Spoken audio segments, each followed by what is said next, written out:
Okay, good. Let's go to the last topic today. It will be given by Don. And the title is supporting group polygons, but it seems that there is a pizza problem. There's a pizza in there, I promise. Okay. Don. Thanks for hanging in there to the end here.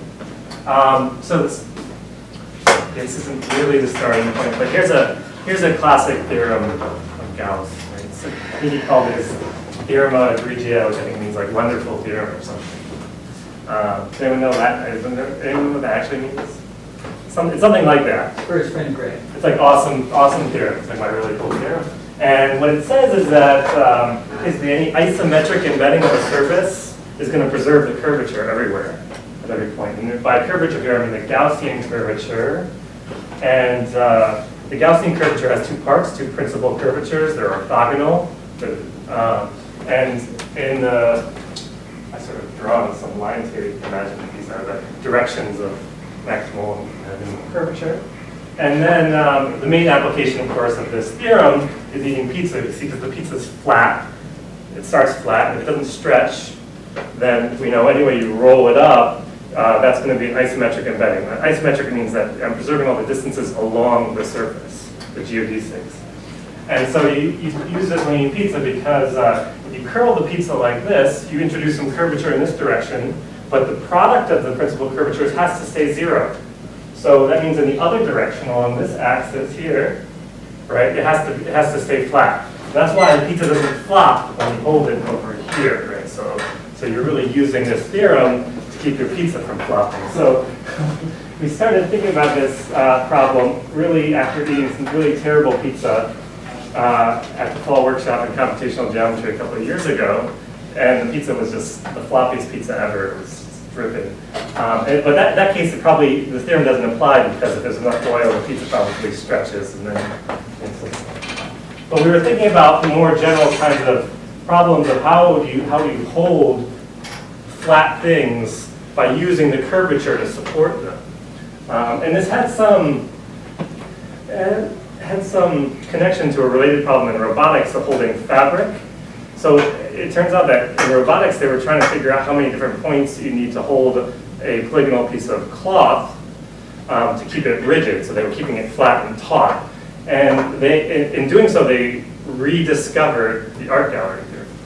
So it turned out that these art galleries solutions were also the places where you would need to somehow hold a piece of cloth. And so we were thinking about what would be the corresponding problem for, now you can think of them as pizzas or paper, other kind of flat shapes. And to get a handle on this, we're going to think about looking at these lines of zero curvature from an embedding. So rather than thinking about embeddings generally, especially this is going to allow us to abstract away any kind of physics. We're going to use what's called the ruling. So I've drawn just some of the lines here, but one way to think about that, this is the flat shape like that's embedded, say, somehow in R3, and these line segments are segments that stay straight even in the embedding. None of these get embedded or curved. Okay? And so if I just look at a ruling, it doesn't necessarily give me a unique embedding, but really gives me an entire equivalence class of embeddings. I could kind of reason about all of them at once. It's much easier to think about just rulings on polygons than embeddings into R3. Okay, so here's the pizza again. So here's if we look at these red points, we can think of them these are the analogs of the guards. You can think of them as the points where you hold the pizza. We're going to abstract them away too, but for now, if this is where you hold the pizza, this is well supported. For this other ruling, right, where I curl it this way, what we mean for a piece of the pizza or a piece of the polygon to be floppy is that there exists a ruling line where if I cut the scissors along that ruling line, I don't have one of those red points on either side. So there's a side that's not supported, and that's the part that flops down. Okay, so now just from a ruling of a polygon, again, this ruling is going to be just a decomposition of the interior of the polygon into open line segments. And we're going to disallow the kind of, we'll call them degenerate embeddings where there are pieces of the paper pieces of the surface that are actually flat. So there's certain kinds of ways you can embed things where parts of it will be actually flat. We require there to be at least some non-zero principal curvature in some direction at every point. So that's what we get with floppiness. And so now the problem that sort of corresponds to an art gallery type problem is what is the minimum number of points so that a particular ruling is not floppy. But of course, now you also have the power to control also what the ruling should be. Right? So can you find also the ruling, or if you like, you could think of it finding the embedding so that there are few points where you need to hold through these 4 points. And it turns out to have an interesting relationship to a really popular topic in computational topology, which is Reeb graphs. So Reeb graph, if I take this shape, now I'm going to imagine I just have a height function. So I put a function, a real value function on the shape, which is just how high up it is. I can build a graph, which is really going to be a quotient space. So I'm going to take equivalence classes of connected level sets of this function. Right, so you can think about taking a single level set and the horizontal line segment here, a connected piece of it, and it becomes just a single point in the Reeb graph. So here, if I looked at a level set right here, I'd have 2 different connected components, and that's why there's 2 different points. And this gives a kind of skeletal structure. It's not even embedded. In fact, it comes outside the shape. This was just a cartoon to try to remind you that it came from the shape, but really it's not an embedded graph of any kind. It just is this topological graph. It doesn't have the function of it. Similarly, you can take functions to other spaces that don't have to be real value functions. And in our case, the right function to think about is the Gauss map. It's the map that takes each point on the surface to its normal vector. Okay, so you can think of it as a map from the polygon to the two-sphere. And if you look at the level sets of this, so instead of a Reeb graph, you get a Reeb space. It turns out that the level sets of this are actually the ruling lines. Because every point along a ruling line has the same normal vector. And so it's a kind of a really surprising, in a way, case where you have a high-dimensional Reeb space, which is still a graph. So it wasn't a real value function, but I still get a graph because each ruling line still only has kind of this sort of ruling lines in one direction and ruling lines in the other direction. So here, this kind of drawn, again, the kind of Reeb graph you get from this. And now we're going to describe what we call the Reeb complexity, the number of points you have to support. It turns out to be exactly just the number of leaves in this graph. So for a polygon without holes, this will be a tree. In fact, we proved in the paper, I won't go into it, we proved that this graph always has the same homotopy type as the polygon, even in the case with holes. And that the number of leaves tells you this sort of number of support points. Again, since we've abstracted away physics, it's not always clear that it exactly, you can actually realize it, actually hold up a shape this way. But it does correspond to our notion of floppiness. How am I doing for time here? Oh, perfect. Okay. All right, so in this case of the original Reeb graph construction I showed you, this would correspond to a ruling where I just, maybe instead of a ruling, we should call it a rolling, because all the ruling lines are parallel. So I just kind of rolled this shape onto a cylinder, and I get this Reeb graph, and you can see that there's 1, 2, 3, 4, 5 leaves in this tree. That would be, there would be 5 points you'd have to support to keep it from flopping. But there are other rulings. I didn't draw all the ruling lines, but you can imagine instead where I kind of curve the ruling lines around like this. Its corresponding Reeb graph is just this long path. Right? So there exists a different ruling that's not one of these parallel rulings, which has far fewer leaves, so you only need to support it at 2 points. Which in this case, if you look at the shape, that's kind of surprising at first. But you could really do that. You could really kind of curve this thing in such a way so that you only have to support those 2 points and nothing flops. So we call this, the number of leaves, we call it the Reeb complexity. And when it's just 2, we call it a simple ruling. So Tom, yeah. Just to visualize here, you're sort of turning the thing into a trough of some kind? Is that how that? Yeah, so each of these, you can think of these as pizza slices that you can glue together, right? You know, just like in the case of the pizza, these tips right here, they have to be, troughs, sorry. That's you got exactly the right answer. But, so each of these curves, these we want to kind of turn into a little bit of a cone in just the right way. 1, 2, and 3. Okay, so to get a handle on this at first, we just looked at the case of parallel rulings and tried to figure out if there's a simple algorithm to compute what is the Reeb complexity if we restrict ourselves just to these parallel rulings. And it turns out that there's, you can generalize this linear time algorithm for testing monotone polygons. And it doesn't give you a linear time algorithm, but the idea is you have to look at which reflex vertices in the polygon could become branches in the Reeb graph.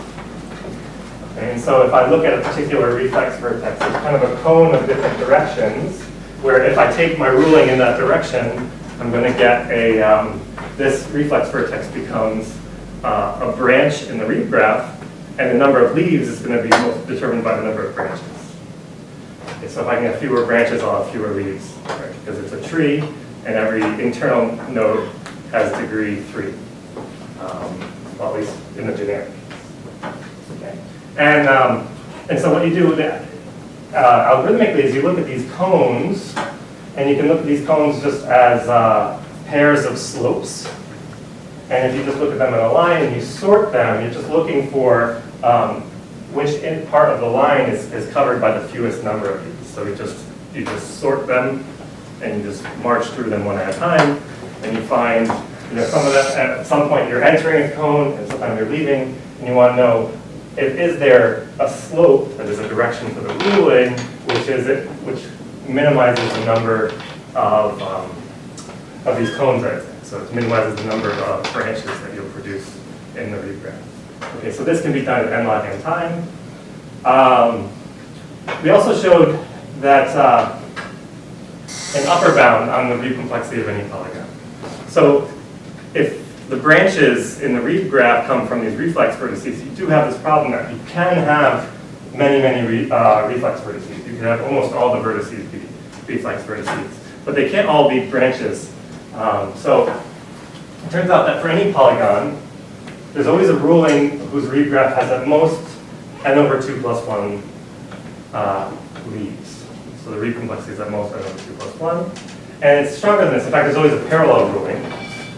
And actually, it's even better than, like every parallel ruling has at most n over 2 plus 1. All right, so this seems like this is actually pretty easy to check. In a way, it says like the classic art gallery example is also somehow a worst case for parallel rulings. This is a funny one because, see, if you do the ruling this way, it's quite bad, but it's still only n over 2, roughly n over 2 leaves. But unlike the art gallery case, there's another ruling, if I go like this, where I actually get a simple ruling, where does that make sense? If I kind of turn this around, it becomes like a Burger King crown or something, this ruling. Now that n over 2 case seems pretty simple, but in fact it's tight. So there exist examples, in fact here's kind of a worst case example where over any kind of ruling, any ruling you put on this, on a, say, odd pointed star like this, if you're careful about how you set this inner radius and this outer radius, the number of leaves in the Reeb graph, that is the Reeb complexity, is at least, say, n over 2 minus 4. There's a small constant gap, but asymptotically this is going to be tight. Right? And the way to prove this is that if one of these vertices of the star is not going to be floppy, then it means there has to be a ruling line that comes out and passes through these two vertices. And if you set the angles right, the only way it can come through here, the only place it can hit is somewhere between these two. And then what you show is that any two of these such ruling lines coming out of a vertex, they have to intersect unless they're either adjacent or antipodal. So I can, like two adjacent ones can meet, say, here, and this one might not intersect one from here. But that really means that there's only 4 of these, at most 4 of the vertices can be unsupported. That means you can create these troughs, so you can roll at most 4. And so just from this picture, I think you can probably work out. And I will just mention one special case. So this case of simple rulings actually had been studied in the computational geometry literature, but in a different context. It was called two-guard walkability. Is anyone familiar with two-guard walkability?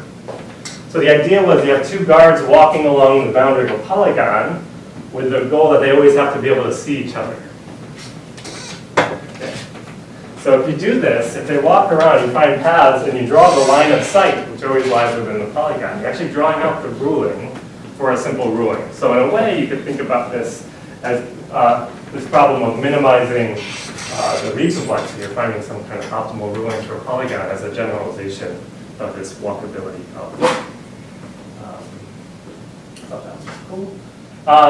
So the biggest algorithmic problem that kind of started this whole thing is still open, and maybe some of you will solve it. So if I just give you a polygon, we still don't know how to compute the Reeb complexity. I put unrestricted here because, of course, we showed how to compute it in the case where we restrict only to parallel rulings. But if I allow you arbitrary non-degenerate rulings, can you find the one that minimizes the number of leads in this Reeb graph? I don't actually know, so I put bonus find the ruling. So it might be that you can compute the Reeb complexity without actually finding the ruling. That would be surprising. Maybe just find the ruling. And then this question is completely vague, but awesome, I think, because there's still this gap between this abstract model of talking about these embeddings just in terms of the rulings and what you can actually physically do. Because, you know, if you go to IKEA and you see all these lampshades that start flat and they kind of connect in different ways and you find these shapes. You want to know which of those can you really make? Like if I buy a die cut machine, can I start making cool shapes? And what happens when I have to interact with gravity, or which rulings are somehow minimal with respect to some kinds of material properties. And I think there's a lot of cool problems up there. That's all. Thanks. Do you have time for questions? Yeah. What's the ruling means? I mean, Yeah, so I just mean, you can imagine it just a rectangle, and I can put a ruling on it that sort of waves back and forth as it goes across. I'm not sure, Jason, you would know better than anyone. Can I do that? Can I actually hold a piece of paper at two ends and make it do that? Make it wave back and forth? Sure, yeah, you can, and that represents a curved folding. It might not orient itself in a good way for gravity. Yeah, that's why I feel like it would be unstable somehow. It could be in certain contexts, and so we would have to analyze those kinds of curves to figure out how if you can bend them so that they're oriented in a way where the supporting is against gravity. Yeah. My question to you is, are you allowed to have rule lines that stop and are discontinuous? Basically, can you have curved creases? Yeah, so I've thought about Are you this. allowed to do that? I have no idea what to do with curved creases. Okay. The intuition about looking at the Reeb space of the Gauss map goes out the window because along the curved crease you don't have a unique normal. Sure. Mm-hmm. And at that point I don't know what to do. Mm-hmm. But it's still a good question. You can still certainly ask the question. Mm-hmm. I have this vague sense that it might not help. I don't know though if that's true, but it may be that it would be interesting just to know even just a real example, like physical example, if it ever helps to add a crease, like if you can reduce the complexity by having a curved crease. One thing that's a little bit crazy is that it can help to add holes. Can help add holes. Yeah, so for instance, this example, if you cut the middle out, well, you can actually end up with a Reeb graph that's just a cycle, it has no leaves. And that's why this is now we're really far from something physical here, because it's something weightless. No, that's actually fine. Basically, it can support itself in that shape. It kind of looks like all of some kind all of of the saddle. outside points come up, and all of the inside points go down. Uh-huh. Some kind of saddle surface. Right. But again, if we're going to talk about holding it up, it says that you don't need to hold it. Levitates, but not others. Okay, good. So, thanks, Don, again.